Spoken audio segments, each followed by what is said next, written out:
Hi everyone, and welcome to Lunch Hour Lessons with Allison. I'm Allison Mädl, and today is August 28th, 2019. Each week on Wednesdays at 12:30, I come to you live to introduce a topic related to nutrition and health that I think is interesting and give you a lesson to take with you into your daily life. If you like what you hear, feel free to comment or like this video. And as always, I post a transcript of each lesson on my blog at allisonmädl.com.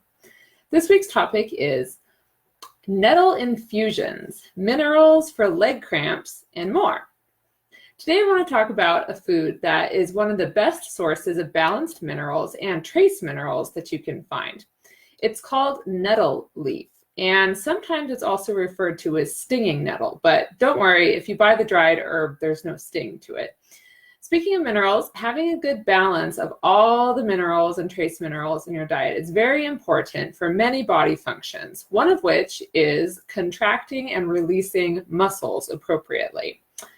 If you've ever had a leg or foot cramp, or you suffer from cramping during your period, you know the negative effects of muscles cramping or not contracting and releasing appropriately, kind of how uncomfortable that can be. And these can be indications that your mineral intake needs improvement. Even some heart conditions can be mineral related. After all, the heart is a muscle that is constantly contracting and releasing 24 hours a day to keep us alive. I, as well as a few members of my family, do suffer from fairly painful leg cramps. Well, I should say that I used to before I started making nettle infusions. It is really hard to find good food sources of minerals because most of the soil our food is grown in now no longer has the diversity of minerals and other nutrients that it used to. This is partly due to the practice of growing a single crop on the same piece of land year after year, which depletes the soil, and also certain herbicides that are intended to sterilize the soil can be very detrimental to the nutrient density of the soil, and hence our food.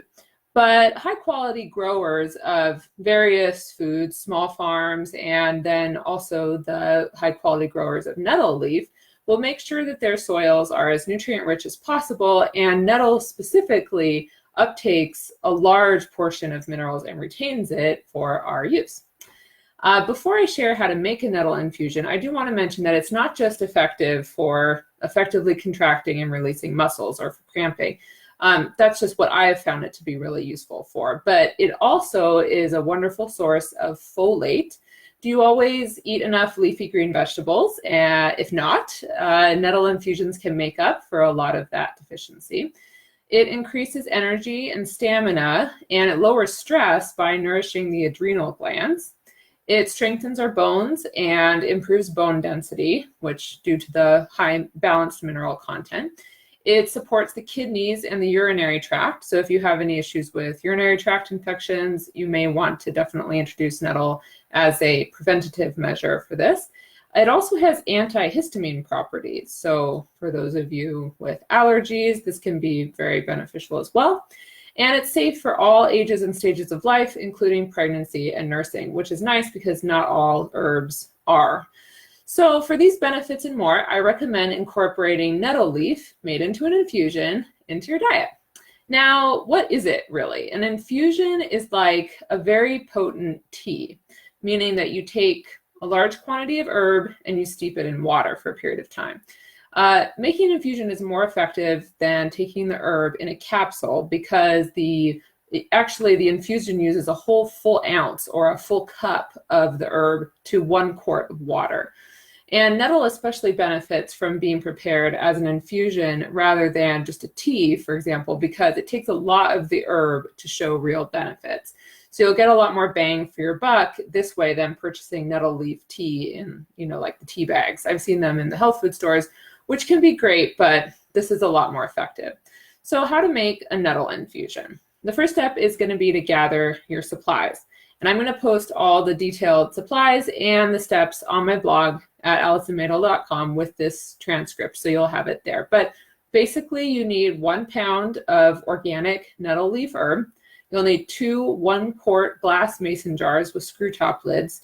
You'll need a fine wire mesh strainer and a wide mouth funnel as optional if you want, but I find it to be helpful.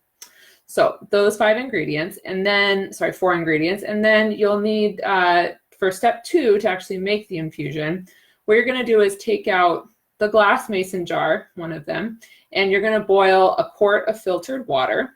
Then you're gonna measure a cup of the nettle leaf herb, put it into the jar.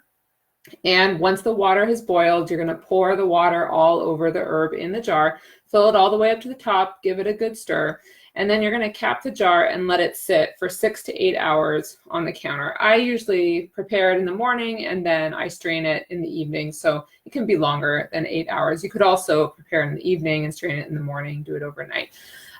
You want to, when you're straining the herb out, you're saving the liquid, that's the infusion part, and you're going to either compost or just throw away the herbs themselves. You can store the infusion in the refrigerator, and I would suggest to drink it over a couple days. If it goes longer than that, it gets a little stale, so I would just either throw that out, or you can water your plants with it. It's very nourishing, again, because of all the minerals, or and then just make a fresh batch if yours goes a little longer than a couple days. The infusion taste is and look is very dark green color. It's mildly leafy flavor. I tend to like it without any added additions to it, but some people choose to brew it with mint at the same time, and that gives it maybe a more palatable flavor for some people. So I find it very refreshing. I think you should try it out. And that is all the time we have for today. Be sure to tell a friend this week's lunch hour lesson, which is that whole foods that are rich in minerals are often more effective than isolated mineral supplements. Again, whole foods that are rich in minerals are often more effective than isolated mineral supplements. Like my page to get the weekend tip that comes out on Saturday, and I'll see you next week. Bye for now.